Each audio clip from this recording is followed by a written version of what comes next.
साला गाह्रो छ हौ केटा हो। होटलमा त खडेरी लायो नि हो। खै कोही पनि मान्छे आउँदैन त हौ।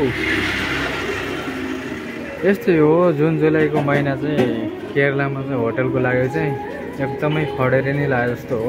मान्छे कोही आउँदैन होला खानालाई चाहिँ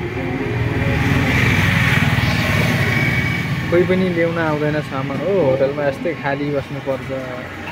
रोडमा पनि एउटा मान्छे छैन।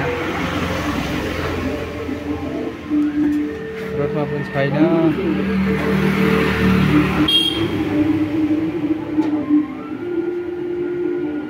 आफू चाहिँ यसरी बस्नु परिरहेछ।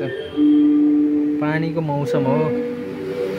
अब पानी पनि अब झर्नै आँटिरहेछ। परोठाको माउ चाहिँ यहाँ यत्रो छ। मासु यहाँ छ। गाह्रो छ कता हो गाह्रो छ।